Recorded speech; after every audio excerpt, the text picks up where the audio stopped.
Mes parents m'ont planté leurs doigts dans la poitrine, en plein milieu du jardin, et ont hurlé « Tu es un fardeau inutile ». Ils l'ont fait devant 60 personnes. Mon frère se tenait à 3 pas de là, tenant son téléphone à hauteur des yeux. Le petit voyant rouge de l'enregistrement clignotait. Il riait de plaisir. Un large et vilain sourire barrait son visage, traitant mon humiliation absolue comme si c'était un spectacle comique organisé juste pour son divertissement. Je n'ai pas crié en retour. Je n'ai pas donné de coup de poing. Je les ai juste regardés tous les trois, j'ai senti quelque chose à l'intérieur de ma poitrine voler silencieusement en éclats en un million de morceaux irréparables, et j'ai souri. Je me suis dit, bien. Maintenant, regardez attentivement.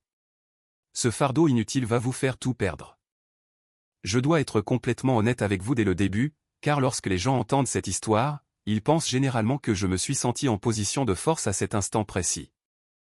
Ce ne fut pas le cas. J'ai ressenti un vide froid et terrifiant. Jusqu'à ce moment même, une petite partie pathétique de moi avait encore espéré que si seulement j'en faisais assez, si je donnais assez, et si je restais assez silencieux, ma famille finirait par m'aimer. C'est cet espoir qui est mort sur cette pelouse manucurée. Mon nom est Beckett. J'ai 28 ans et, durant toute ma vie, j'ai été le fantôme invisible qui hantait ma propre famille. La fête était pour mon frère aîné, Rowan. C'était son 32e anniversaire et mes parents avaient mis les petits plats dans les grands. Le jardin était rempli de plats de traiteur, de champagne coûteux refroidissant dans des seaux en argent et de musique forte s'échappant de haut-parleurs sans fil. Les invités portaient des vêtements d'été de créateurs, riant et buvant. On aurait dit une scène tout droit sortie d'un magazine sur le style de vie des gens riches. Mes parents, Richard et Suzanne, paradaient avec Rowan comme s'il venait de guérir une maladie grave, le présentant à tout le monde comme leur fils entrepreneur, brillant et couronné de succès. Je me tenais près du bord de la terrasse, tenant un gobelet en plastique rempli d'eau, et j'observais le cirque. J'avais toujours été le bouc émissaire, le souffre-douleur, celui qui n'était jamais assez intelligent, assez bruyant ou assez bon. Rowan était l'enfant prodige. Il aurait pu incendier la maison que ma mère l'aurait félicité de nous avoir tenus au chaud. Moi, par contre, j'aurais pu leur construire un manoir que mon père se serait plaint de la couleur de la porte d'entrée. J'avais passé des années à gérer leur dynamique familiale toxique, absorbant leurs insultes subtiles et leur manque de respect flagrant, mais je les supportais. J'ai ravalé ma fierté encore et encore parce que c'était ma famille. L'air était lourd et humide. L'odeur de steak grillé coûteux me donnait légèrement la nausée. Rowan m'avait coincé près de la cuisine extérieure. Son visage était rouge à cause d'un trop grand nombre de bières importées. Nos parents l'encadraient comme des gardes du corps loyaux. Il m'avait physiquement acculé contre le comptoir en pierre. C'est à ce moment-là que mon père est entré dans mon espace personnel. Il a levé la main et a enfoncé son index durement contre ma clavicule.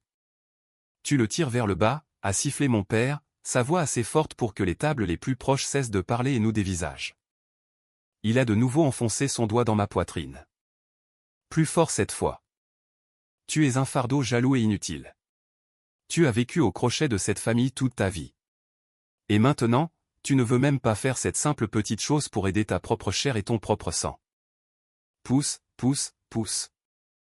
Chaque mot était ponctué par un coup sec sur mon sternum. Ma mère s'en est mêlée, sa voix aiguë et pleine de venin. Tu devrais avoir honte de toi, Beckett. Regarde ton frère. Regarde ce qu'il a accompli. Et toi, tu restes là à ne rien faire de ta pathétique petite vie. J'ai regardé au-delà de mes parents et j'ai vu Rowan. Il n'était pas en colère. Il était amusé.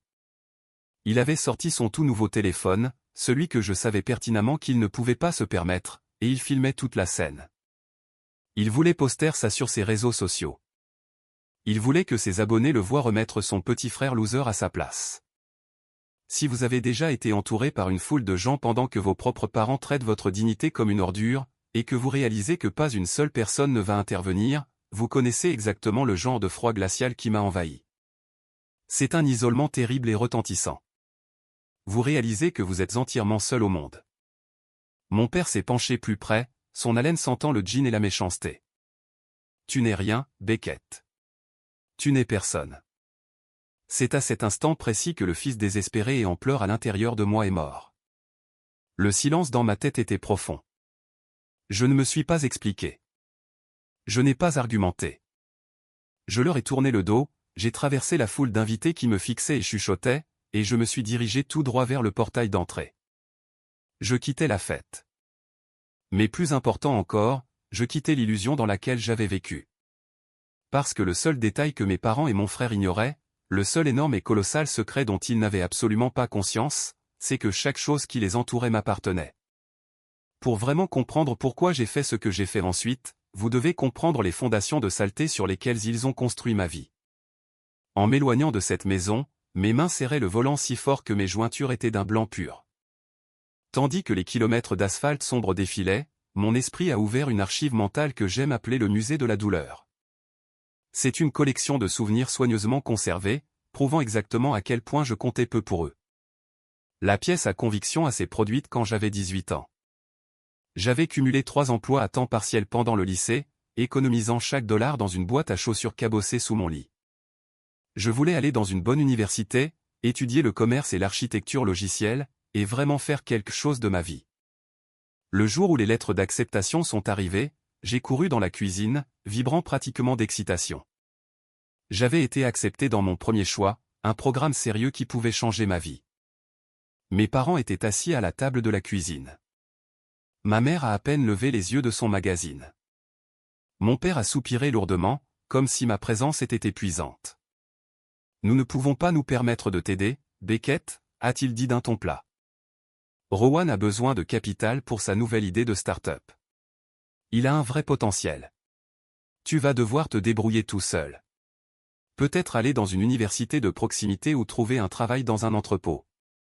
J'ai hoché la tête, ravalant la boule que j'avais dans la gorge. Je suis monté, j'ai sorti ma boîte à chaussures, et j'ai compté les milliers de dollars pour lesquels j'avais saigné. Le lendemain matin, la boîte à chaussures était vide. Ma mère l'avait prise. Quand je l'ai confrontée, en pleurs et tremblant, elle m'a regardé avec des yeux froids et morts et a dit « Nous sommes une famille. » Rowan avait besoin de l'argent pour trouver un bureau. Tu devrais être fier de soutenir les rêves de ton frère au lieu d'être si incroyablement égoïste. C'est la première fois que j'ai réalisé que ma sueur et mon sang n'avaient de valeur que s'ils servaient à arroser le jardin de Rowan. La pièce à conviction B était la visite à l'hôpital. J'avais 23 ans, je travaillais dans un emploi d'entreprise brutal, dormant 4 heures par nuit, essayant de monter ma propre société de conseil à côté. Je me suis effondré d'épuisement sévère et d'une rupture de l'appendicite. Je me suis réveillé seul dans une chambre d'hôpital stérile, branché à une intraveineuse, dans une douleur atroce. J'ai appelé mes parents depuis le téléphone de l'hôpital. Ma mère a répondu. Je lui ai dit que j'étais aux urgences, en convalescence après une opération. Oh, Beckett, ton timing est tout simplement terrible, s'est-elle plainte. Sa voix semblait agacée, pas inquiète. Rowan a sa soirée de lancement pour sa nouvelle entreprise de coaching en crypto ce soir. Nous ne pouvons absolument pas manquer ça. C'est sa grande soirée. Tu vas bien. Les médecins sont là. Nous t'appellerons demain. Elle a raccroché. J'ai passé 3 jours dans cet hôpital. Personne n'est venu me voir. Pas une seule personne. J'ai regardé les dalles du plafond, écoutant le bip du moniteur cardiaque, et j'ai réalisé que si je mourais dans ce lit, il se plaindrait probablement d'avoir à payer pour les funérailles. Et puis il y a eu la pièce à conviction C, l'ultime trahison de la perception. À l'âge de 26 ans, ma société de conseil secrète avait explosé. J'avais développé un logiciel de logistique back-end propriétaire que je vendais sous licence à de grandes compagnies maritimes. Je gagnais un revenu à 7 chiffres par an, complètement en dehors des radars. Je portais des vêtements simples, conduisais une berline d'occasion raisonnable et je faisais profil bas. Je voulais leur dire. Vraiment.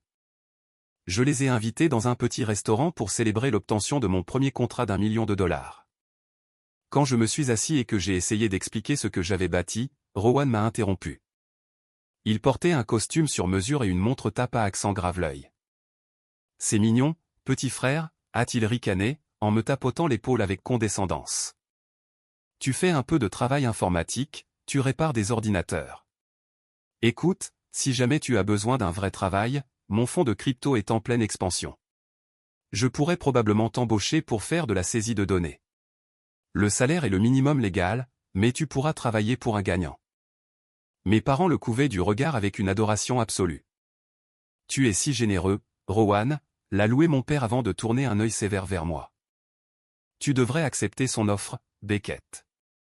Arrête de t'amuser avec ces petits passe-temps informatiques, et apprends de quelqu'un qui sait vraiment comment fonctionne le monde réel. » Je n'ai pas dit un mot de plus sur mon logiciel. J'ai mangé mon repas bon marché, j'ai payé l'addition, et j'ai réalisé que peu importe combien d'argent je gagnais, peu importe le succès que j'atteignais, à leurs yeux, je serais toujours le loser pathétique qui avait besoin d'être sauvé. Alors, j'ai décidé de jouer le jeu. Je suis devenu exactement ce qu'ils pensaient que j'étais. Mais j'ai utilisé mon argent pour tenter le coup de poker le plus désespéré et pathétique qui soit. J'ai essayé d'acheter leur bonheur depuis l'ombre, en espérant que le drame familial toxique disparaîtrait comme par magie. Mais alors que les lampadaires défilaient devant mon pare-brise, j'ai su la vérité. Ils ne se contentaient pas de mal me comprendre. Ils aimaient me mépriser.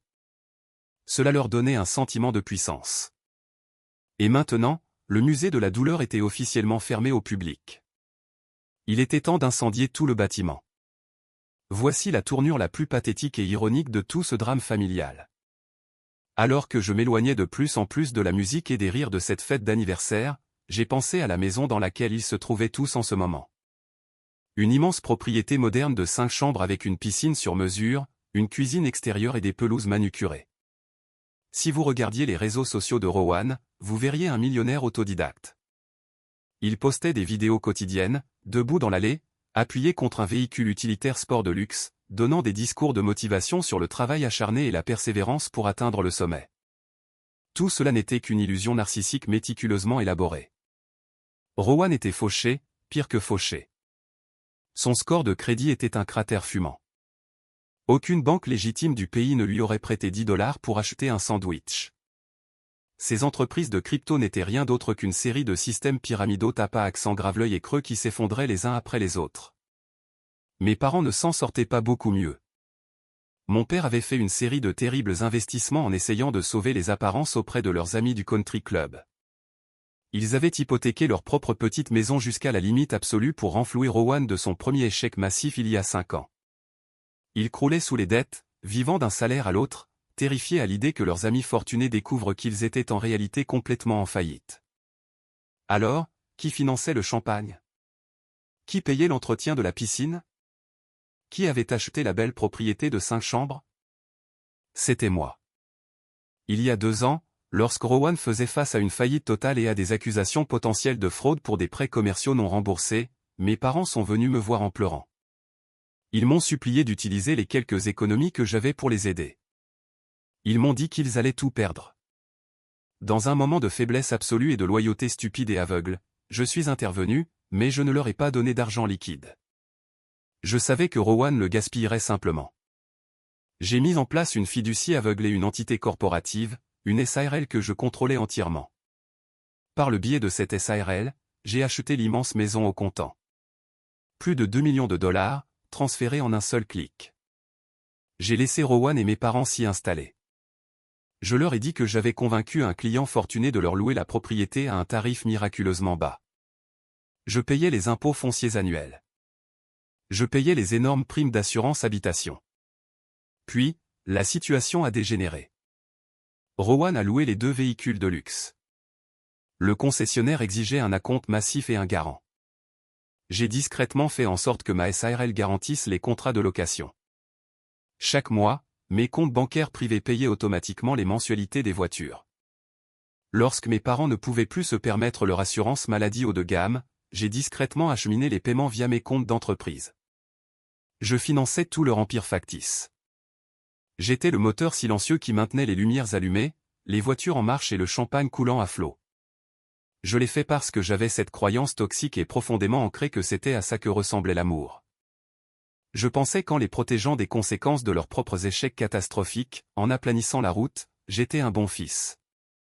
Je pensais qu'ils finiraient par voir la stabilité, se calmeraient, et que nous pourrions enfin être une vraie famille. Mais donner des ressources illimitées à un narcissique ne le guérit pas. Cela lui donne juste une plus grande scène pour exercer sa cruauté. Ils ne se sont jamais demandé d'où venait le filet de sécurité. Ils ont simplement supposé que l'univers récompensait enfin Rowan pour son génie. Ils se sont attribués tout le mérite, ont vécu dans un luxe extrême et ont continué à me traiter comme de la saleté sous leurs chaussures coûteuses. Ils pensaient que j'étais un pauvre informaticien en difficulté qui avait juste de la chance d'être invité à leur fête somptueuse. Ils n'avaient aucune idée que chaque goutte d'eau dans cette piscine, chaque brin d'herbe sur lequel ils se tenaient, et le toit même au-dessus de leur tête était légalement et entièrement à moi. J'ai serré le volant, laissant l'air frais de la nuit entrer par la fenêtre. L'ironie pure de mon père me traitant de parasite et de sensu alors qu'il se tenait dans une maison que je possédais, buvant de l'alcool que j'avais payé, n'était plus déprimante. Elle devenait cristalline. C'était la clarté absolue dont j'avais besoin. J'avais passé 28 ans à porter des gens qui me détestaient. J'avais drainé mes propres réserves émotionnelles pour construire une forteresse pour des gens qui l'utilisaient pour m'enfermer dehors. Le faux empire était construit avec mon argent. Et tout ce qui était construit avec mon argent, j'avais le pouvoir absolu de le défaire. Avant de vous dire exactement comment j'ai démantelé leur vie, je dois expliquer ce qui a réellement déclenché la confrontation près de la cuisine extérieure. Pourquoi mon père me plantait-il son doigt dans la poitrine? Pourquoi me criait-il dessus devant 60 personnes? Il ne s'agissait jamais de mon attitude. Il s'agissait, comme toujours, d'argent.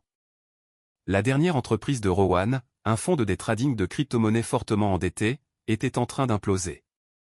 Il avait emprunté des centaines de milliers de dollars à des prêteurs privés très peu recommandables pour gonfler artificiellement son portefeuille, espérant attirer de plus gros investisseurs.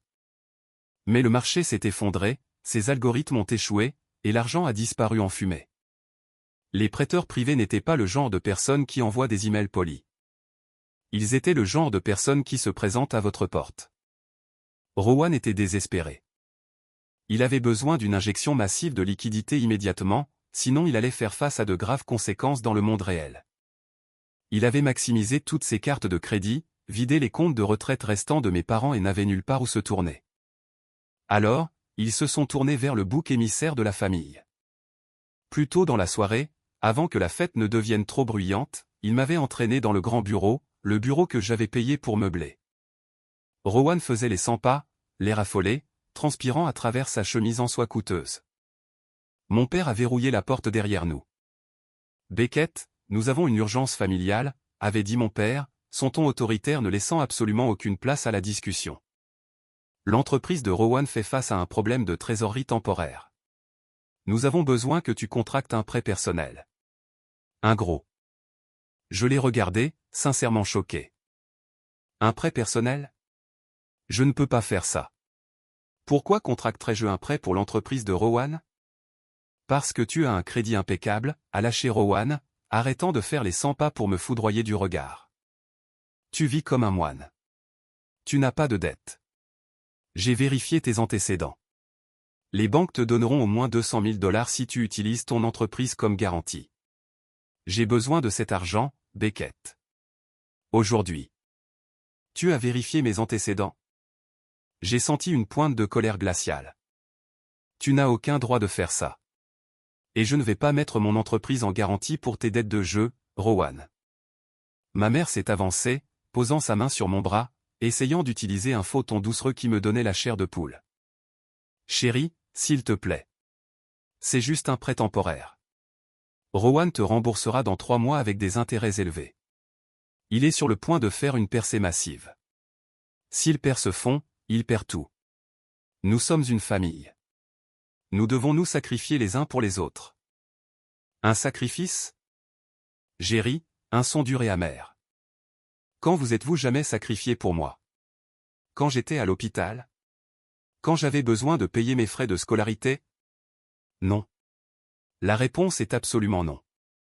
Je ne signerai pas mon nom sur un prêt massif pour une arnaque crypto en faillite. L'atmosphère dans la pièce est instantanément devenue toxique. La fausse douceur a disparu du visage de ma mère. Les yeux de Rowan se sont assombris de pure rage. Mon père s'est approché de moi, le torse bombé. Espèce de petit con égoïste et ingrat, a craché mon père, sa voix baissant à un murmure dangereux. Après tout ce que nous avons fait pour toi, nous te laissons venir dans cette belle maison. Nous te laissons fréquenter nos amis de la haute société. Et c'est comme ça que tu nous remercies? En abandonnant ton frère quand il a le plus besoin de toi. Je ne le ferai pas, ai-je dit fermement, tenant bon. Et c'est ma décision finale. J'ai déverrouillé la porte et je suis sorti, me dirigeant directement vers la terrasse. Je pensais que la conversation était terminée. Je pensais qu'ils allaient juste bouder et trouver une autre arnaque. Mais Rowan était trop désespéré, et mes parents étaient trop profondément endoctrinés par son statut d'enfant prodige. Ils m'ont suivi dehors. Ils ont bu plus d'alcool, alimentant leur ressentiment et leur panique. Et puis ils m'ont coincé près de la cuisine extérieure. Ils ont décidé que s'ils ne pouvaient pas me manipuler en privé, ils m'humilieraient et m'intimideraient publiquement pour me soumettre. Ils pensaient que s'ils me brisaient devant tout le monde, s'ils me faisaient me sentir assez petit et sans valeur, je céderais juste pour regagner leur approbation. C'est à ce moment-là que les cris ont commencé. C'est à ce moment-là que les coups dans la poitrine ont eu lieu. Tu es un fardeau inutile. Mon frère qui filmait, riant, prévoyant d'utiliser la vidéo pour se moquer de moi en ligne, pour montrer à ses abonnés que même s'il était fauché, il était toujours l'alpha de la famille. Il pensait avoir acculé un petit garçon effrayé. Il ne réalisait pas qu'il venait de tendre la hache au bourreau. Alors que j'entrais sur la bretelle d'autoroute, le souvenir de cette conversation rejouait dans ma tête, non pas avec tristesse, mais avec une clarté absolue et terrifiante. Ils voulaient me voir ruiné pour se sauver eux-mêmes. J'allais leur accorder la moitié de ce souhait. Ils allaient définitivement être ruinés. Il y a une sorte de silence particulier qui s'installe dans une voiture quand on conduit seul la nuit après un événement traumatisant. Le bourdonnement des pneus sur le bitume, le passage rythmé des lampadaires jaunes, le tableau de bord lumineux. C'est un caisson d'isolation sensorielle pour l'âme. Pendant les 10 premiers kilomètres, mes mains tremblaient.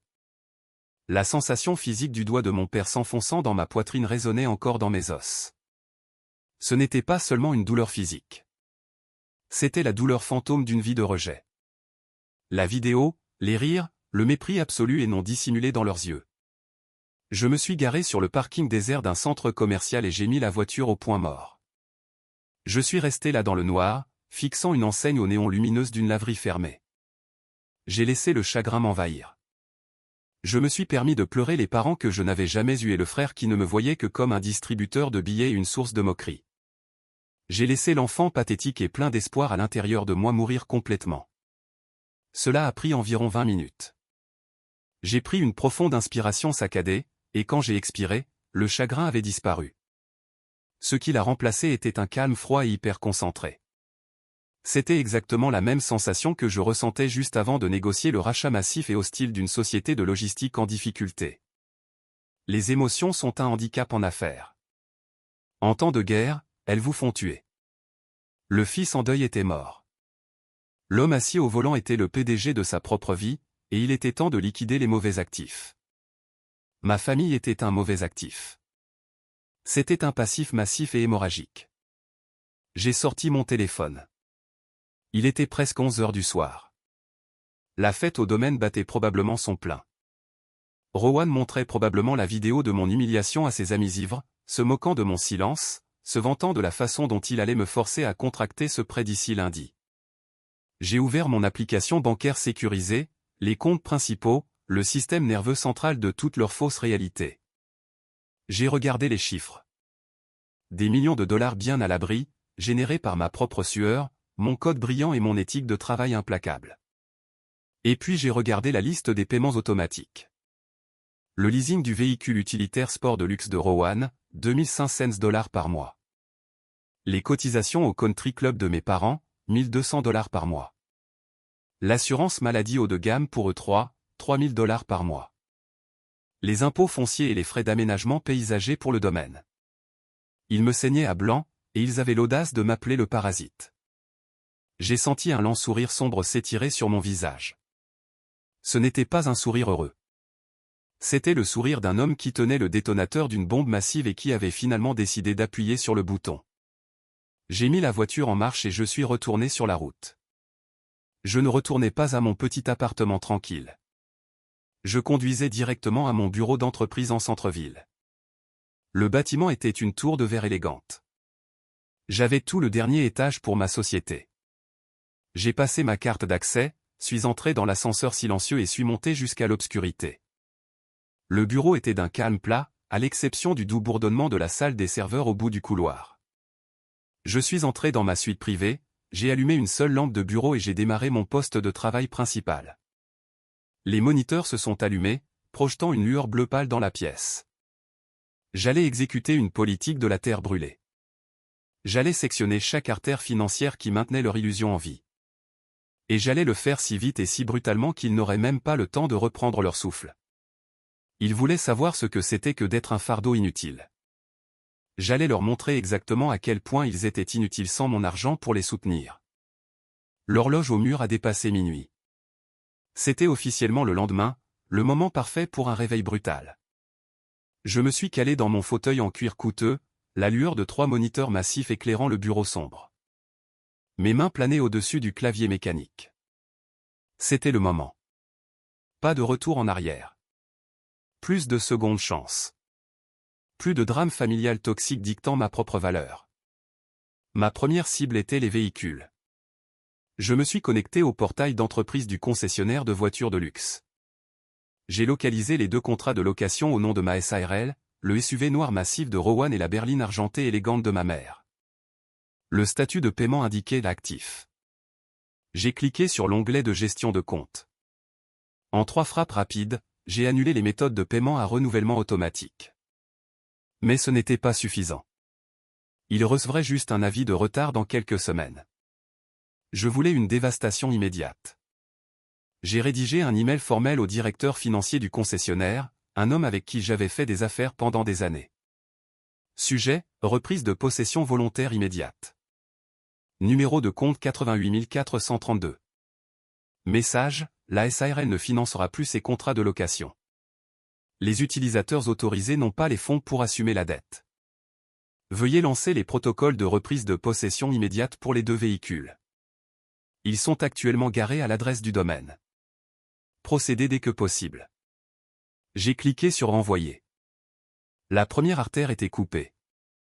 Ensuite, les dépenses de style de vie. Je me suis connecté au compte de la carte de crédit principale. Je leur avais émis des cartes secondaires à haute limite liées à ma ligne de crédit d'entreprise principale. J'ai regardé l'historique des transactions en direct. Rowan venait de dépenser $800 dans une boîte de nuit haut de gamme du centre-ville. Il avait quitté la fête de famille pour aller dépenser mon argent en service de bouteilles VIP pour impressionner des gens qui ne se souciaient pas de lui. La colère a flambé un instant, mais je l'ai repoussée. Revenant au calme glacial, j'ai sélectionné les 3 cartes secondaires. Rowan, Richard, Suzanne. J'ai cliqué sur le bouton rouge vif intitulé « Désactiver et signaler comme volé ». Le système m'a demandé « Êtes-vous sûr ? Cette action ne peut pas être annulée immédiatement. » Oui, ai-je chuchoté dans la pièce vide. Clic. Les cartes étaient mortes. La prochaine fois qu'ils essaieraient de payer un café, un steak ou une bouteille de champagne, les machines les refuseraient. Puis vinrent les services publics et les assurances. J'ai systématiquement parcouru la liste. J'ai annulé les polices d'assurance maladie haut de gamme, avec effet à minuit. J'ai annulé les adhésions au country club, en envoyant un email direct au directeur du club, citant un retrait immédiat en raison de l'insolvabilité financière des membres parrainés. Je me suis même connecté au forfait téléphonique familial. Le rapport d'utilisation des données montrait que le téléphone de Rowan était en train de télécharger des fichiers vidéo massifs sur Internet. Il téléchargeait la vidéo de mon humiliation. Il utilisait les données à haut débit que je payais pour diffuser sa cruauté au monde entier. J'ai senti une torsion nauséabonde dans mon estomac, mais mes doigts n'ont pas hésité. J'ai sélectionné son numéro et les numéros de mes parents. Suspendre le service.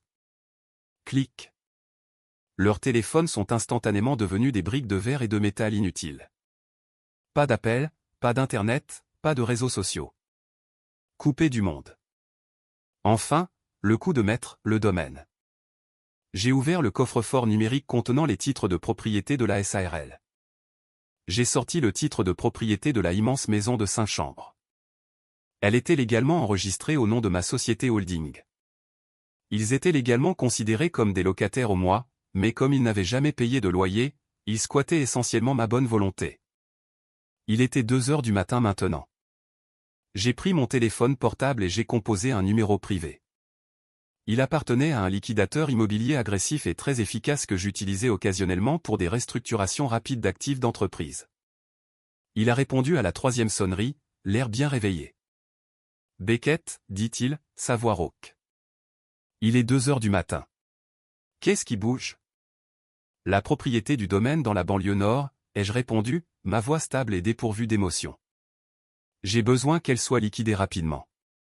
À quelle vitesse? Je me fiche de la valeur marchande, lui ai-je dit, fixant le titre de propriété sur mon écran. Vends-la à l'un de tes acheteurs corporatifs à 40% en dessous du marché. Paiement comptant uniquement. Je veux que les papiers soient signés, le transfert effectué, et les occupants actuels légalement expulsés dans les 48 heures.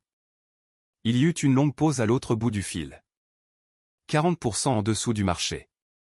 Beckett, tu laisses plus de 800 000 $ sur la table. Es-tu absolument sûr de ça?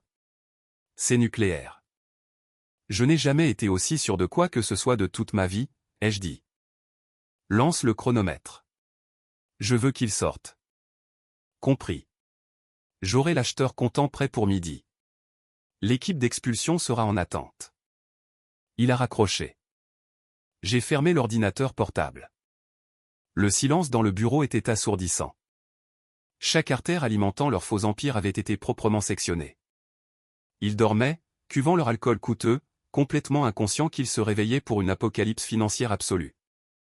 La maison était partie. Les voitures étaient parties. L'argent était parti. Si vous regardez cette vidéo en ce moment et que vous comprenez l'épuisement total que représente le fait de porter des personnes toxiques qui ne savent que vous tirer vers le bas, j'ai besoin que vous me rendiez un service. Cliquez sur le bouton j'aime, abonnez-vous et laissez un commentaire en me disant le nom de la ville où vous vivez en ce moment. Chaque commentaire aide cette vidéo à atteindre plus de personnes qui pourraient être piégées dans le même cauchemar que moi. Merci beaucoup pour votre soutien. La tempête était entièrement brassée et le lendemain matin, quand le soleil se lèverait, la foudre allait frapper exactement là où je l'avais visé. Le lendemain, le soleil s'est levé sur la ville comme il le faisait toujours. Pour moi, ce fut une matinée de concentration tranquille.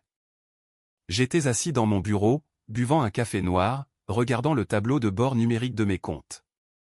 Tout était verrouillé. Le piège était tendu. Maintenant, je n'avais plus qu'à attendre qu'il marche aveuglément dans les fiches-pièges. Le premier fil a cédé à exactement 13 heures. Rowan avait organisé un déjeuner d'affaires à enjeux élevés dans le steakhouse le plus exclusif et ridiculement cher du quartier financier du centre-ville. Il rencontrait de capital risqueurs chevronnés, des hommes qui géraient des centaines de millions de dollars. Il essayait désespérément de leur vendre son fonds de crypto en faillite, espérant que leur argent pourrait combler les trous massifs de son navire en perdition et rembourser les prêteurs privés agressifs qui lui soufflaient dans le cou. Je savais pour le lancement car il s'en était vanté sans fin la semaine précédente, affirmant haut et fort qu'il était sur le point de sécuriser une injection de 3 millions de dollars. Il est arrivé au restaurant au volant du véhicule utilitaire sport de luxe, jetant les clés au voiturier comme s'il possédait la ville. Il portait un costume sur mesure qu'il avait mis sur ma carte de crédit secondaire. Il a choisi la meilleure table au centre de la salle, a commandé les steaks vieillis à sec les plus chers, et a commandé une bouteille de vin importé qui coûtait plus cher qu'une voiture d'occasion décente. Pendant 2 heures, il a joué le rôle du génie riche et confiant. Il a parlé en grand, agitant les mains, lançant des mots à la mode, agissant comme s'il faisait une faveur à ses investisseurs en les laissant entrer au rez-de-chaussée. Les 2 hommes plus âgés hochaient la tête, intrigués par l'assurance pure de sa performance. Ils pensaient les avoir. Ils pouvaient pratiquement sentir l'argent dans ses mains. Quand le repas s'est terminé, Rowan a souri de son sourire arrogant caractéristique, a fait signe au serveur et a nonchalamment posé sa carte de crédit en métal noir sur le petit plateau en cuir. Il n'a même pas regardé l'addition. C'était une démonstration de force. Le roi de la salle qui réglait la note. Le serveur a emporté la carte au terminal près du bar. 1 minute a passé, puis 2. Rowan continuait de parler, mais ses yeux se dartaient vers le serveur. Le serveur est revenu, l'air légèrement mal à l'aise. Il s'est penché près de Rowan et a murmuré poliment. « Monsieur, je suis désolé, mais la carte a été refusée. » Rowan a éclaté de rire. Un rire fort et faux conçu pour montrer aux investisseurs qu'il n'était absolument pas dérangé. Oh, la protection contre la fraude a dû se déclencher. Je voyage tellement que ma banque devient paranoïaque quand j'achète un déjeuner coûteux. Tenez, passez celle-ci. Il a sorti sa deuxième carte premium, celle liée directement à mon compte d'entreprise, et la lui a tendue. Le serveur est revenu 30 secondes plus tard. Refusé à nouveau, monsieur. Le faux sourire de Rowan a commencé à se figer. Une petite perle de sueur s'est formée sur sa tempe. Les deux investisseurs ont cessé de parler et l'ont simplement regardé. Leurs expressions sont passées d'un intérêt poli à un jugement froid et clinique. Dans leur monde, un homme qui ne pouvait pas couvrir sans effort sa propre note de déjeuner n'était pas un homme à qui on confiait des millions de dollars. C'est impossible, a lâché Rowan, sa voix perdant son aisance. Repassez-la. Il n'y a pas de limite sur cette carte. Le serveur a secoué la tête. Je l'ai passé 2 fois, monsieur. Le système dit que le compte a été désactivé et signalé comme volé. Le silence qui s'est abattu sur cette table était absolu. Il était épais et suffocant. Les deux investisseurs ont lentement repoussé leurs chaises. Rowan a frénétiquement sorti son téléphone, avec l'intention d'ouvrir son application bancaire pour leur montrer ses soldes, pour prouver qu'il y avait juste un pépin. Il a tapoté l'écran. Pas de service, SOS uniquement. Il a regardé le téléphone mort dans sa main. Pas d'internet, pas d'appel, isolement numérique complet. Les investisseurs n'ont pas dit un mot. Ils se sont levés, ont boutonné leur veste de costume et ont regardé Rowan avec le genre de dégoût profond habituellement réservé à quelque chose que l'on racle sous sa chaussure. Ils ont jeté des billets de $200 sur la table pour couvrir leur part du repas et sont sortis du restaurant sans se retourner. L'affaire était morte. Rowan est resté assis seul à la table, complètement paniqué. Il n'avait pas de carte fonctionnelle. Il n'avait pas d'argent liquide. Son téléphone était une brique inutile. Le directeur du restaurant est finalement venu, accompagné d'un très grand agent de sécurité. À la fin, Rowan a dû enlever sa montre de créateur, celle qu'il prétendait être une édition limitée mais qui n'était en fait qu'une contrefaçon coûteuse, et la laisser au directeur comme garantie juste pour qu'il n'appelle pas la police. Il est sorti en titubant sur le trottoir chaud, le visage pâle, son costume semblant lourd et étouffant. Il est allé au stand du voiturier pour récupérer sa voiture. Il a tendu le ticket au préposé. Le préposé l'a regardé, confus, et a montré la rue. « Monsieur, votre véhicule est parti. Une dépanneuse est venue le prendre il y a 20 minutes. Ils ont dit que c'était une reprise de possession par l'entreprise. » Rowan se tenait sur le béton, le soleil de midi tapant sur lui, complètement abandonné. Pas d'argent, pas de téléphone, pas de voiture, et sa réputation complètement détruite devant les seuls hommes qui auraient pu le sauver. Et le meilleur dans tout ça, c'est qu'il n'avait absolument aucune idée que ce n'était que le début. Pendant que Rowan découvrait ce que c'était que d'être entièrement dépouillé de son armure, mes parents vivaient leur propre cauchemar personnel de l'autre côté de la ville. Ils avaient passé la matinée à récupérer du champagne coûteux de la fête d'anniversaire. Vers 11 heures, ils se sont habillés de leur plus belle tenue de villégiature décontractée et ont conduit la berline argentée de ma mère jusqu'au country club ultra exclusif. Ce club était tout leur univers social. C'est là qu'ils potinaient, réseautaient et maintenaient désespérément l'illusion qu'ils faisaient partie de la classe supérieure d'élite. Ils se sont assis sur la terrasse ensoleillée surplombant le 18e trou, prenant un brunch avec 3 autres couples fortunés. Ma mère tenait le crachoir, se vantant bruyamment de l'esprit d'entreprise brillant de Rowan et de la merveilleuse fête d'anniversaire. Elle a commodément omis la partie où ils avaient acculé et agressé verbalement leur plus jeune fils près du grill. Dans son esprit, elle était la matriarche d'une dynastie parfaite et très réussie. Lorsque l'addition du brunch somptueux est arrivée, mon père a généreusement proposé de la couvrir, voulant impressionner leurs amis. Il a tendu au serveur sa carte de platine brillante, celle que j'avais entièrement remboursée chaque mois depuis 2 ans. 10 minutes plus tard, le directeur général du club est sorti sur la terrasse. Il n'a pas envoyé de serveur. Il est venu lui-même. Il s'est approché de leur table, l'air profondément sérieux et quelque peu désolé, mais sa voix portait juste assez pour que les tables voisines entendent. « Richard, Suzanne, » a dit le directeur doucement. « Pourrais-je vous parler un instant dans mon bureau ? Nous semblons avoir un problème important avec votre compte. » Mon père a bombé le torse, l'air agacé. « Quoi que ce soit, repassez simplement la carte, Tom.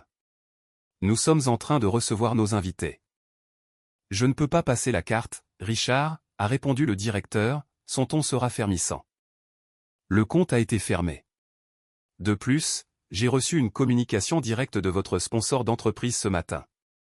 vos cotisations sont gravement en retard et le soutien financier de votre compte a été retiré de façon permanente. Avec effet immédiat, votre adhésion est suspendue. Le visage de ma mère est devenu couleur de craie. Les amis fortunés assis à la table sont devenus silencieux, regardant maladroitement leur salade à moitié mangée. Dans le monde des country clubs, il n'y a pas de plus grand péché que d'être démasqué comme un imposteur. C'est absurde. A hurlé ma mère, sa personnalité élégante soigneusement cultivée se brisant instantanément. Nous sommes riches. Notre fils est millionnaire. Il y a eu une terrible erreur. Laissez-moi appeler ma banque tout de suite. Elle a attrapé son téléphone dans son sac à main de créateur et a tapoté agressivement l'écran. Elle l'a porté à son oreille, attendant la tonalité. Rien. Elle l'a éloigné et a regardé l'écran.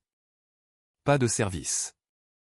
Mon père, maintenant en sueur abondante, a attrapé son propre téléphone. Mort. Je vais devoir vous demander de quitter les lieux, a dit le directeur calmement, en désignant la sortie. Et je vais avoir besoin que vous régliez le solde du brunch d'aujourd'hui en espèces avant de partir. Ils avaient $40 en espèces à eux deux. L'addition était de plus de 6 cents. L'humiliation était absolue et complète. Ma mère a dû emprunter de l'argent aux amis même devant lesquels elle s'était vantée pendant la dernière heure, tandis que mon père se tenait là, fixant ses chaussures, entièrement dépouillé de sa fierté arrogante. Ils ont été escortés hors de la terrasse par la sécurité, passant devant des rangées de membres chuchotants et les dévisageant, qui allaient sans aucun doute répandre la rumeur dans toute la ville avant le coucher du soleil. Ils sont sortis sur le parking, hébétés, prêts à sauter dans la berline argentée et à fuir. Mais la place de parking était vide. Un voiturier du club s'est approché d'eux, l'air sympathique. M et Madame Evans, une équipe de reprise était là il y a environ une demi-heure. Ils avaient une ordonnance légale. Ils ont remorqué votre véhicule. Mes parents se tenaient dans la chaleur étouffante du parking en asphalte, complètement abandonné. Pas de voiture, pas de téléphone, pas de statut. Ils ont dû demander au voiturier de leur appeler un taxi, et ils ont dû s'asseoir sur le trottoir pendant 20 minutes en l'attendant, regardant leurs anciens amis fortunés passer devant eux dans des voitures de luxe, faisant semblant de ne pas les voir. Ils retournaient au domaine, croyant qu'au moins ils avaient encore leur immense et belle maison pour se cacher. Ils croyaient que les murs de ce manoir les protégeraient de la réalité de ce qui se passait. Ils avaient tort. À 15 heures de l'après-midi, les membres de ma famille se traînaient lentement vers le seul endroit qu'ils pensaient sûr.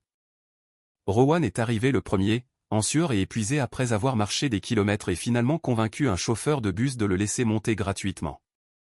Mes parents sont arrivés peu après dans un taxi jaune que mon père avait dû promettre de payer en allant chercher de l'argent à l'intérieur. Mais lorsque le taxi s'est arrêté devant les grandes grilles en fer forgé du domaine, il s'est immobilisé. Les portes étaient enchaînées avec un lourd cadenas industriel. Garées directement devant l'allée se trouvaient 2 grandes camionnettes blanches banalisées. Et debout sur la pelouse manucurée, juste à côté d'une énorme benne à ordures de construction, se trouvaient 3 hommes incroyablement grands portant des polos tactiques noirs et des lunettes de soleil sombre. Mon père est sorti du taxi, le visage rouge de confusion et de colère montante. Rowan a accouru pour le rejoindre. « Papa, qu'est-ce qui se passe, bon sang ? Mon code ne marche pas. Qui sont ces types ?» Mon père a marché jusqu'à la grille en fer et a crié aux hommes sur la pelouse. « Et, qu'est-ce que vous croyez faire ? C'est une propriété privée. Ouvrez cette grille tout de suite ou j'appelle la police. » L'un des hommes, un grand type aux larges épaules tenant un presse-papier, s'est approché lentement de la grille. Il n'avait pas l'air en colère. Il avait l'air de s'ennuyer. « Vous ne pouvez pas appeler la police, monsieur, dit-il calmement. Parce que nous sommes les représentants légaux du propriétaire. Ce domaine a été liquidé ce matin. Il a été vendu à une nouvelle société holding. Vous êtes en train d'empiéter sur une propriété privée. Vendu ? A hurlé Rowan, s'agrippant au barreau de fer. Vous êtes fou. C'est ma maison. Je loue cette propriété.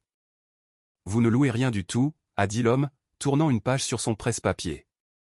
Le bail était détenu par une SARL d'entreprise. La SARL a mis fin à l'accord et vendu l'actif. Les nouveaux propriétaires ont pris possession. Qui ? A crié ma mère, s'appuyant contre la grille, son maquillage coulant sur son visage à cause de la chaleur. Qui possédait la SARL ? qui a vendu notre maison? L'homme a baissé les yeux sur ses papiers. Il a ajusté ses lunettes de soleil. Le propriétaire unique de la société holding est inscrit ici. Un certain monsieur Beckett Evans. Le transfert a été autorisé à 2 heures du matin.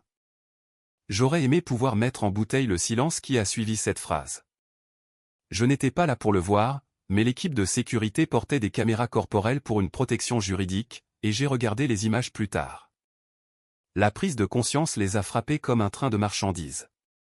On pouvait voir le moment exact où les rouages ont tourné dans la tête de Rowan, traitant l'impossible vérité. Le frère loser, l'informaticien dont ils se moquaient, le bouc émissaire qu'ils avaient humilié moins de 24 heures auparavant. Il était le millionnaire fantôme. Il était le propriétaire. Il était le fondement entier de leur existence et il venait de leur retirer le sol sous les pieds. Ma mère s'est littéralement effondrée à genoux sur le trottoir. Mon père s'est saisi la poitrine, sa bouche s'ouvrant et se fermant comme un poisson qui suffoque. Rowan a juste regardé fixement la grille, son esprit se brisant complètement sous le poids de l'ironie. Maintenant, a continué le chef de la sécurité, entièrement impassible face à leur effondrement dramatique. Monsieur Evans nous a autorisé à vous donner exactement 15 minutes pour rassembler vos effets personnels essentiels. Vêtements, articles de toilette, articles de base. Tout le reste, les meubles, l'électronique, les œuvres d'art, a été acheté par la SARL et reste avec la propriété. Nous vous avons fourni des sacs. Il a montré un tas de sacs poubelles en plastique noir très résistants près de la porte d'entrée. La grille a été déverrouillée. Mes parents et mon frère ont remonté leur propre allée comme des fantômes. Pendant 15 minutes, le grand et brillant Rowan et ses parents d'élite du country club ont couru à travers l'immense maison dans une panique aveugle. Ils ont fourré des costumes de créateurs, des robes en soie et des chaussures coûteuses dans de véritables sacs poubelles. Ils pleuraient, se criaient dessus, complètement défaits. Lorsque les 15 minutes se sont écoulées, les agents de sécurité les ont physiquement escortés dehors. Les lourdes portes d'entrée en bois se sont refermées derrière eux. Les serrures ont résonné d'un clic final et sonore. Ils se tenaient sur le trottoir, entourés de 6 sacs poubelles noirs contenant les restes pathétiques de leur fausse vie. Pas de maison, pas de voiture, pas d'argent, et la connaissance terrifiante que le fils qu'ils avaient rejeté était la seule raison pour laquelle ils avaient jamais eu quoi que ce soit. Si vous êtes toujours avec moi, si vous lisez ou écoutez ceci en ce moment et que vous comprenez la satisfaction absolue de voir le karma rattraper enfin les personnes toxiques, s'il vous plaît, faites-moi une énorme faveur. Laissez un commentaire ci-dessous et tapez simplement « Je suis là ». C'est le code secret pour les vrais qui restent jusqu'au bout de l'histoire. Je promets de mettre un cœur et de répondre à chaque commentaire qui dit « Je suis là ». Et n'oubliez pas de vous abonner à. L'histoire n'est pas encore terminée. La vraie tempête était juste en train de s'arrêter au bord du trottoir.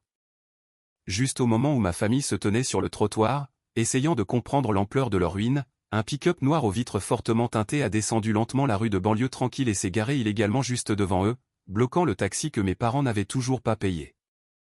4 hommes sont sortis du camion. Ils ne portaient pas de polo tactique ni ne tenaient de presse-papier. Ils portaient des blousons en cuir bon marché, avaient des tatouages épais qui leur montaient dans le cou, et se déplaçaient avec un calme prédateur terrifiant. C'étaient les prêteurs privés. Les personnages peu recommandables à qui Rowan avait emprunté des centaines de milliers de dollars pour soutenir son arnaque crypto. Ils avaient suivi Rowan toute la journée. Quand son téléphone s'est éteint et que son traceur a montré que sa voiture était remorquée du steakhouse, ils ont su qu'il était en train de couler. Et dans leur métier, quand un emprunteur coule, on récupère sa livre de chair avant qu'il ne reste plus rien. Le chef, un homme à la mâchoire balafrée et aux yeux froids et morts, est passé juste à côté des sacs poubelles et s'est arrêté à quelques centimètres du visage de Rowan. « Rowan », a dit l'homme doucement. « Tu as manqué notre appel ce matin, et j'entends dire que ton petit déjeuner d'affaires ne s'est pas très bien passé. Ça me rend très nerveux à propos des 300 000 $ que tu dois à mon patron. » Rowan a fait un pas en arrière, tremblant physiquement. L'enfant prodige arrogant avait disparu. À sa place se trouvait un homme terrifié et brisé. « Écoutez, mec. S'il vous plaît, il y a eu un malentendu. Mes comptes sont juste temporairement gelés. Mon frère, il m'a bloqué. Je peux avoir l'argent. J'ai juste besoin de quelques jours. » Quelques jours? L'homme a ri, un son dur et grinçant. Il a regardé mes parents qui étaient blottis l'un contre l'autre dans une terreur absolue. Tu as entraîné ta famille dans ce pétrin, gamin. Ton nom ne vaut plus rien dans cette ville maintenant. Nous savons que tu es fauché. Nous savons que cette maison vient d'être vendue. Alors, voici comment ça va se passer. L'homme a attrapé Rowan par le col de sa chemise de créateur ruiné et l'a violemment plaqué contre le côté du pick-up noir. Ma mère a crié, mais l'un des autres voyous a simplement pointé un doigt épais vers elle et elle s'est étouffée avec sa propre voix, se figeant sur place. Tu viens avec nous, a sifflé le chef au visage de Rowan. Tu as un bureau en centre-ville, n'est-ce pas? Celui avec tous les ordinateurs chers et les serveurs de crypto sophistiqués. Nous allons y aller tout de suite. Nous allons dévaliser cet endroit jusqu'au câblage en cuivre. Et si ça ne couvre pas les intérêts, nous commencerons à casser des choses qui ne guérissent pas. Ils ont jeté Rowan sur la banquette arrière du camion comme un sac de terre. Mes parents n'ont pas essayé de les arrêter. Ils étaient trop paralysés par la peur et le poids écrasant de leur propre vie ruinée. Ils ont regardé le camion s'éloigner à toute vitesse dans la rue, les laissant complètement seuls avec leur sac poubelle. 30 minutes plus tard, le camion s'est arrêté devant la tour de verre où Rowan louait son petit bureau tape à accent grave l'œil. Ils l'ont traîné à travers le hall, devant le poste de sécurité, et directement à son étage. Ils ont complètement démantelé son entreprise en plein jour. Ils ont brisé les portes en verre, arraché les serveurs des racks, pris chaque moniteur, chaque ordinateur portable et chaque meuble coûteux. D'autres locataires de l'immeuble sont sortis pour regarder le chaos. Des gens l'ont filmé avec leur téléphone. Rowan se tenait au centre de la destruction, pleurant ouvertement, humilié devant ses pairs, ses employés et tout l'immeuble. Quand les voyous ont chargé tout ce qui avait de la valeur dans le monte-charge, le chef s'est approché de Rowan, lui a tapoté durement la joue et a dit « Ça couvre les intérêts pour ce mois. On se voit dans 30 jours pour le principal. Ne quitte pas la ville. » Rowan est resté assis dans une pièce vide et dévastée. Son entreprise était partie. Sa réputation était anéantie. Il n'avait aucun port sur où retourner car les parents qui le renflouaient toujours étaient actuellement assis sur un banc de parc, essayant de trouver comment survivre à la nuit. Destruction totale et absolue. Et j'avais orchestré le tout sans jamais quitter mon bureau, sans élever la voix, sans donner un seul coup de poing. Mais le désespoir rend les personnes toxiques incroyablement dangereuses, et Rowan était sur le point de prendre la pire et la plus imprudente décision de toute sa vie. Tard cette nuit-là, une pluie lourde et froide a commencé à tomber sur la ville. J'étais assis dans le salon de mon modeste appartement, buvant un verre d'eau, regardant le flux en direct de mes caméras de sécurité. Je connaissais Rowan. Je savais comment son esprit fonctionnait. Il blâmait tout le monde pour ses échecs. Il n'accepterait jamais que sa propre cupidité et son incompétence l'avaient ruiné. Dans sa réalité tordue et désespérée, j'étais le méchant qui lui avait volé sa vie. Et je savais que lorsqu'un animal acculé n'a plus rien à perdre, il attaque. Je savais qu'il viendrait pour moi. Il savait que je gardais une somme importante d'argent liquide d'urgence dans un lourd coffre-fort en fer caché dans le placard du fond de mon appartement. C'était le seul endroit où il pouvait penser trouver assez d'argent pour fuir la ville et échapper aux requins du pré. À 2 heures du matin, l'alerte du détecteur de mouvement a retenti doucement sur ma tablette. J'ai regardé le flux de la caméra infrarouge de la ruelle derrière mon immeuble. Une silhouette vêtue d'un sweat à capuche sombre et d'un pantalon de survêtement se faufilait vers mon escalier de secours. C'était Rowan. Il était trempé, grelottant, et se déplaçait avec des mouvements frénétiques et saccadés. Il a monté lentement les escaliers métalliques, essayant d'être silencieux. Alors qu'il atteignait la fenêtre de mon balcon, la caméra a légèrement zoomé. J'ai vu ce qu'il tenait dans sa main droite. Le reflet métallique a capté la faible lumière du lampadaire en contrebas. Un poing américain, en acier massif et lourd. Il avait apporté une arme. Il était pleinement préparé à battre son propre frère jusqu'à l'inconscience, ou pire, juste pour voler l'argent auquel il se sentait en droit. Le dernier lambeau de pitié que j'avais pour lui s'est instantanément évaporé, remplacé par une justice froide et dure. Il a utilisé un pied de biche pour forcer la serrure de la porte de mon balcon. Il était maladroit, faisant trop de bruit, mais il s'en fichait. Il s'est glissé dans mon appartement, plongeant dans l'obscurité totale. Je n'étais pas là. J'avais loué une chambre d'hôtel de l'autre côté de la ville pour la nuit. Je regardais tout l'événement se dérouler à des kilomètres de là, en parfaite sécurité. Rowan a allumé une petite lampe stylo. Le faisceau de lumière a balayé mon salon vide. Il s'est déplacé rapidement, se dirigeant droit vers la chambre, droit vers le placard où le coffre-fort était boulonné au sol. Sa respiration était rauque et forte dans l'appartement silencieux. Il s'est agenouillé devant le coffre-fort. Il connaissait l'ancienne combinaison. Je lui avais bêtement fait confiance il y a des années, quand je pensais que nous pouvions encore être une famille. Ses doigts tremblants ont rapidement tourné le cadran. Clic, clic, clic. Il a tiré la lourde poignée et la porte en acier s'est ouverte. Il a dirigé la lampe de poche à l'intérieur, s'attendant à trouver des liasses de billets de $100. Le coffre-fort était complètement vide, à l'exception d'une seule enveloppe blanche immaculée posée en plein centre. Rowan l'a regardé, confus. Il a tendu la main, tremblante, et a sorti l'enveloppe. Il l'a déchirée et a sorti une seule feuille de papier. Écrit dessus en gros marqueur noir se trouvaient 4 mots. Je te regarde, Rowan. À cette seconde précise, un doux carillon électronique a résonné dans la chambre sombre. Dans le coin supérieur du plafond, une petite lumière rouge s'est mise à clignoter. Une caméra de sécurité haute définition diffusant tout en direct sur un serveur cloud sécurisé. Rowan s'est figé. La couleur a complètement quitté son visage alors que la prise de conscience le frappait. Il était tombé droit dans un piège. Avant même qu'il ne puisse se relever, le bourdonnement silencieux de la nuit pluvieuse a été brisé par le hurlement assourdissant des sirènes de police. Des lumières rouges et bleues ont clignoté sauvagement à travers les fenêtres de l'appartement, projetant des ombres chaotiques sur les murs. Des pneus ont crissé jusqu'à l'arrêt dans la ruelle et à l'entrée principale de l'immeuble. J'avais appelé la police 20 minutes avant même son arrivée. Signalant un cambriolage armé en cours par un individu dangereux connu. Rowan a reculé en se débattant, laissant tomber la lampe de poche et la note. Il a couru vers le balcon, mais des lampes de poche brillaient déjà depuis la ruelle. Police. Ne bougez plus. Mettez vos mains où nous pouvons les voir. A tonné une voix dans un mégaphone. Il était piégé. Il a lentement laissé tomber le poing américain sur le parquet. Le métal lourd a claqué bruyamment. Il est tombé à genoux, a mis ses mains derrière la tête et a commencé à sangloter. Pas des larmes de regret, mais des larmes d'un homme qui réalisait qu'il avait finalement et entièrement perdu la partie. J'ai regardé l'équipe tactique enfoncer la porte d'entrée, je les ai regardés le jeter au sol, le menotter et le traîner hors de mon appartement. J'ai fermé l'ordinateur portable. C'était enfin terminé. Le parasite avait été enlevé. La salle d'audience était fortement climatisée, l'air sec et froid.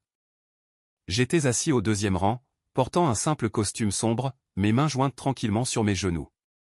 Je n'étais pas là pour jubiler. J'étais là pour assister au décompte final. Rowan a été conduit dans la salle d'audience, vêtu d'une combinaison de prison orange vif et ample. Ses poignets étaient enchaînés à une chaîne autour de sa taille. Chaque fois qu'il bougeait, les chaînes cliquetaient, un son métallique aigu qui résonnait contre le haut plafond en bois. Il avait l'air d'avoir 20 ans de plus. Ses cheveux étaient gras. Son visage était émacié. Et l'étincelle arrogante dans ses yeux avait été complètement éteinte. Mes parents étaient assis de l'autre côté de l'allée. Ils ressemblaient à des coquilles vides. Ils vivaient dans un motel miteux à la semaine en périphérie de la ville, occupant des emplois au salaire minimum juste pour pouvoir s'acheter à manger. Le stress et la perte absolue de leur statut social les avaient terriblement vieillis. Ils ne me regardaient pas. Ils regardaient droit devant eux, complètement brisés. Le procès a été remarquablement court. Les preuves étaient accablantes. L'accusation a diffusé les images de sécurité de mon appartement.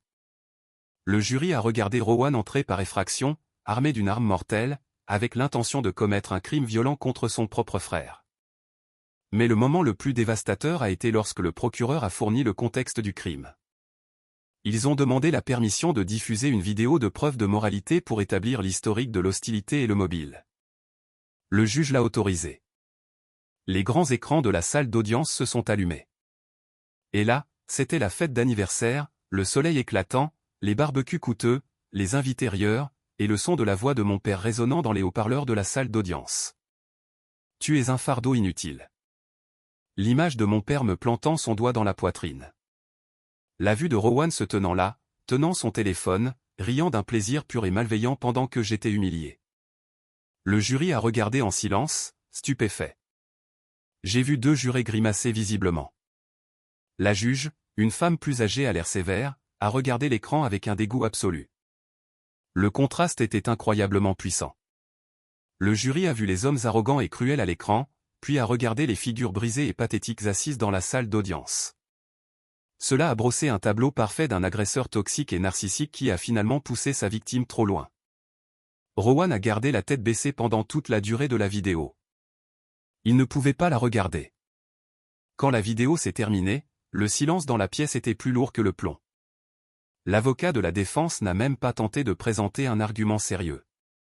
Il a juste demandé la clémence, citant le casier judiciaire vierge de Rowan et son stress financier. La juge n'a pas été émue. Quand elle a prononcé la sentence, sa voix était comme un marteau frappant une enclume.